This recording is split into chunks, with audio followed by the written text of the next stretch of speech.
Olá, crianças, tudo bem? Vamos à nossa aula de hoje. Depois da gente fazer a nossa meditação, de orar e de cantar, eu quero que vocês abram o livro de vocês lá na página 38, As Cores da Natureza, capítulo 3, para a gente ler juntos esse texto que está aqui. Olha só, o título do texto é Arco-Íris tem mapa? Repare que tem um ponto de interrogação e uma pergunta. Vamos fazer o seguinte? Vamos ler esse texto juntos? Eu convido você a ler junto comigo o texto. A Luísa está aqui, ela vai ler o texto com a gente também. Olha só, pegue um lápis ou o dedinho e vamos começar a fazer a leitura, ok? Vamos lá? Vamos estar atento aos sinais de pontuação que aparecem no texto, ok? Vamos lá? Ó. Um dia ainda entro num arco-íris. Quando eu era bem pequena, achava que era fácil, só ir andando para o princípio dele. Igual a gente entra em casa, em carro, em avião, só abrir a porta e entrar, com escada ou sem escada. Depois fui crescendo e vendo que não era bem assim. Para começar, parece que arco-íris não tem porta, nem janela, só cor. Minha mãe disse que as cores dele são 7, mas eu acho que é muito, muito mais que isso. A gente não vê onde começa uma cor e acaba a outra. É tudo misturado, igual arroz, igual feijão com arroz, em cima um do outro no prato. Até o gosto fica um só. A chuva e sol também no céu, os dois juntos viram uma coisa só. Toda vez que começa a chover, meu irmão me chama. Se não é tempestade nem chuva fria, a gente vai para o terreiro e fica lá. A roupa molhada, colando no corpo, o rosto ensopado, escorrendo igual chuveiro. Os dedos encharcados, murchando nas pontas, parecendo velhos. Minha avó tem os dedos assim, a Pituca também. Outro dia ela estava varrendo o terreiro porque ia chegar visita e eu reparei. Pituca, posso te perguntar uma coisa? Isso é pergunta, menina? Pode perguntar tudo. Comigo é assim. Tudo, todo mundo sabe. Pode perguntar, falar tudo, contar tudo. Por que seu dedo é assim? Assim como? Meio torto. Não, assim, esquisito, igual da minha avó. Ela riu muito antes de responder. Ah, menina, isso é velhice. Não sabia, não? A gente vai vivendo, vivendo e um dia descobre que já viveu quase tudo. E nesse dia que o dedo fica assim, ela continuou rindo, varrendo, enxotando as galinhas e não me respondeu. Com certeza, não sabia a resposta. Eu sei a resposta das coisas quando chove. Primeiro é o barulho dos pingos no telhado, na escada da cozinha, no terreiro. Depois começa um cheiro de terra molhada, de planta, de raiz, tudo misturado. Tudo igual às cores do arco-íris e o arroz com feijão no prato esmaltado. Crianças, olha só uma coisa interessante aqui. Nós temos... Lembra que eu expliquei para vocês que quando a gente vai começar um texto, a gente coloca 2 dedinhos para marcar no caderno, que se chama parágrafo? Então aqui... Os parágrafos do texto, eles estão... Opa, a Luísa caiu. Todos numerados, tá vendo? Olha só. Então vamos numerar os parágrafos do texto aí? Nós temos 19 parágrafos, tá? Se no seu texto você não conseguiu numerar 19 parágrafos, tem que olhar e fazer de novo, tá bom? Agora deixa eu perguntar uma coisa. Qual é o assunto da conversa dos personagens? O que você acha que é? Ah, muito bem, são dois assuntos. Arco-íris e a velhice, quando ela repara nos dedos murchando, porque ficam molhados, não é mesmo? Você já ficou com o dedinho molhado de tanto brincar na água que ele foi ficando enrugadinho? Então, essa foi a pergunta que ela fez para a Pituca, não é mesmo? Vamos virar. Opa!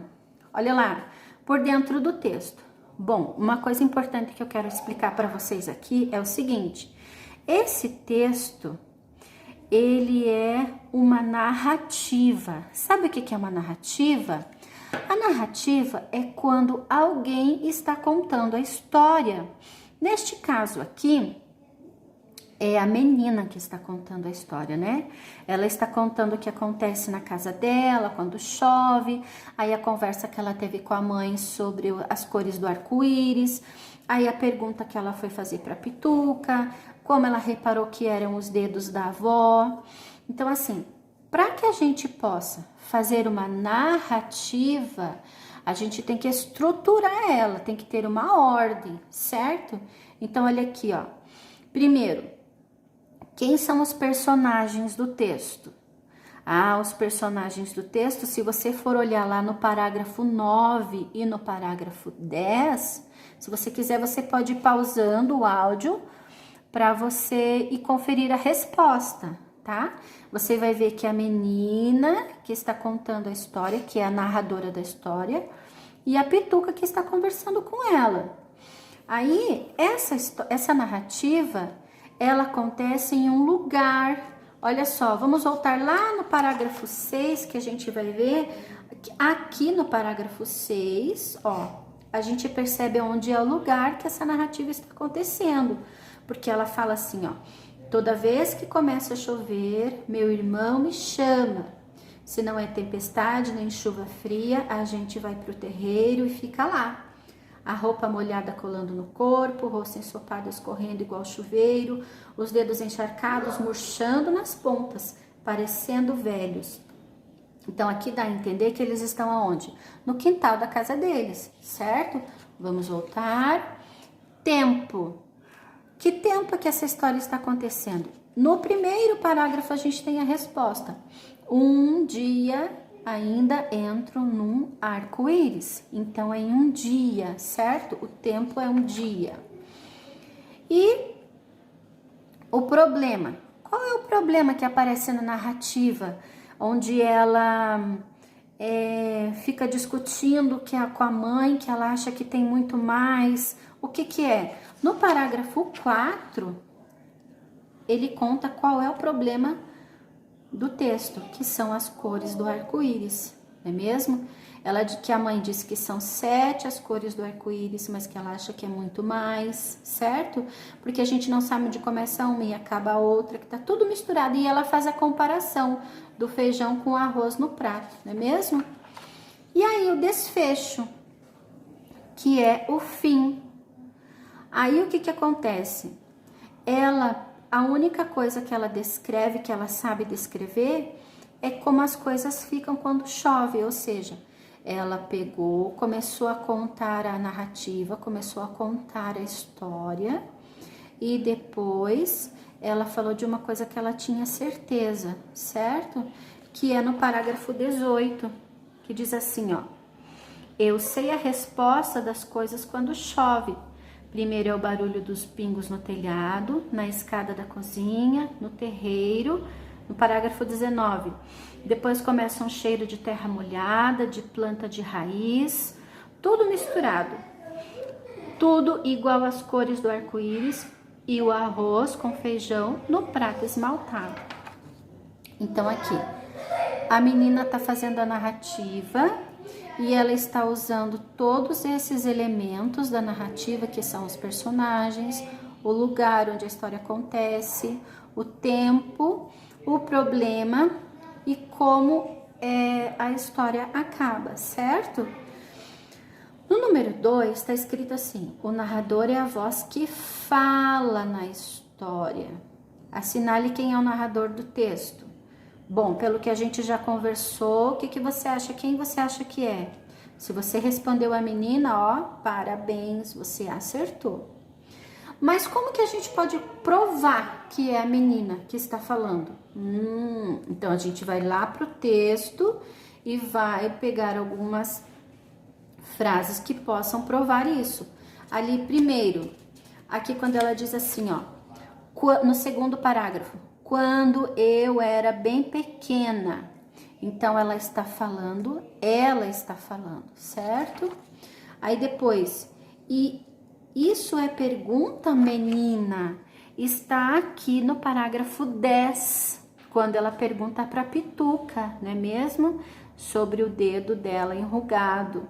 Então é a menina conversando, certo?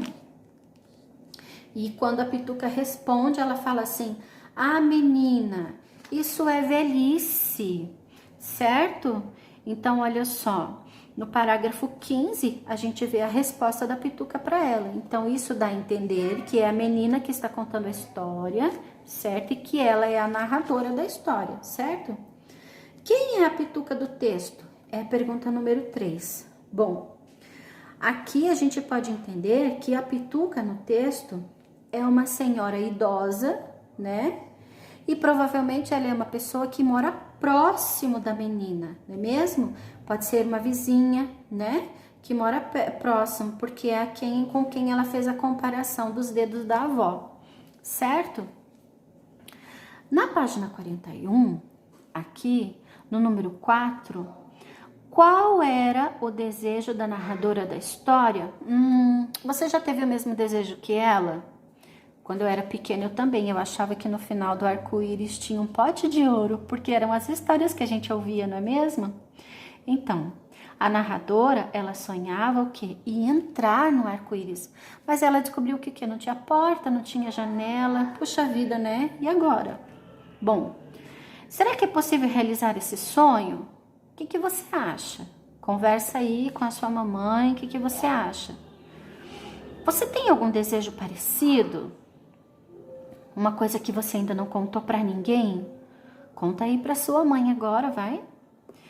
Bom, e para finalizar o número 5, olha só que bacana. Tem aqui 4 quadrinhos com ilustrações da história.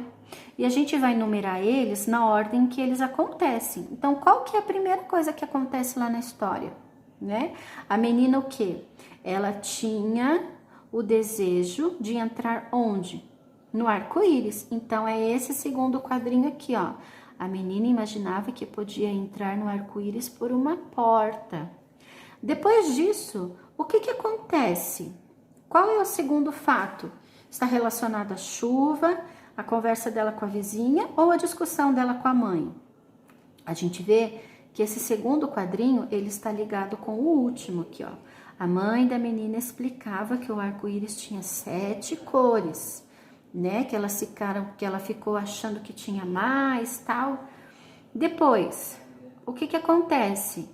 Bom, depois que ela discutiu com a mãe, conversando sobre as cores do arco-íris, o irmão dela chamava ela o quê? Para brincar, para se ensopar lá no pátio de casa, olha só. A personagem principal e o irmão brincavam na chuva e observavam os próprios dedos enrugados. Você já ficou com o dedo enrugado tomando banho? Eu já. Principalmente quando a gente tá na praia brincando, né? E depois o que acontece? Bom, depois que ela percebeu que os dedos ficavam enrugados, o que acontece? Ela vai lá conversar com a Pituca, que é o último quadrinho. Pituca varria o terreiro enquanto conversava com a menina sobre os dedos enrugados. Legal, né? Então, a gente montou a ordem da história aqui nos quadrinhos. E tem uma coisa interessante aqui, ó. Para pensar, qual é o significado do arco-íris? Você sabe o que significa o arco-íris, as cores do arco-íris, o que simboliza o arco-íris? Eu vou mostrar para vocês. Tá vendo isso aqui? Essa aqui é a minha Bíblia pessoal. Qualquer hora eu levo ela para a escola para mostrar para vocês. Aqui na Bíblia, no capítulo 9, olha aqui, ó. Esse aqui é o capítulo 9 do livro de Gênesis. No verso 11, que está bem aqui, ele explica para nós o que significa o arco-íris. Está escrito assim, ó. Estabeleço uma aliança com vocês. Nunca mais será ceifada nenhuma forma de vida pelas águas de um dilúvio. Nunca mais haverá dilúvio para destruir a terra. E no verso 13, que está bem aqui, diz assim: o meu arco que coloquei nas nuvens será o sinal da minha aliança com a terra. Então, essa aliança que Deus fez com Noé, quando a terra foi destruída com o dilúvio, Deus prometeu para Noé que nunca mais a terra seria inundada por um dilúvio. E para que Noé e nenhum ser humano jamais esquecesse, ele colocou o arco-íris no céu. Então, olha aqui, ó. Quando você, no verso 14 diz assim: quando eu trouxer nuvens sobre a terra e nelas aparecer o arco-íris, então me lembrarei da minha aliança com vocês e com os seres vivos de todas as espécies. Nunca mais as águas se tornarão um dilúvio para destruir toda forma de vida. Então o arco-íris é uma promessa que Deus fez a Noé e a todos nós, de que nunca mais nós teremos um dilúvio na terra.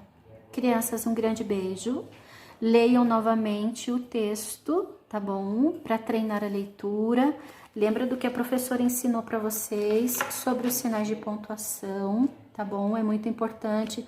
Quando tem a vírgula, você dá uma paradinha. Quando tem o ponto de interrogação, você lê fazendo uma pergunta. Principalmente quando a gente tem um texto narrativo, a gente vê muito isso, tá? Perguntas, porque as pessoas estão conversando, elas estão interagindo. Então, leia novamente o texto, ok? Prestando bastante atenção. E depois complete a página 40 e a página 41. Um grande beijo para vocês, até a próxima. Tchau, do Noguinho!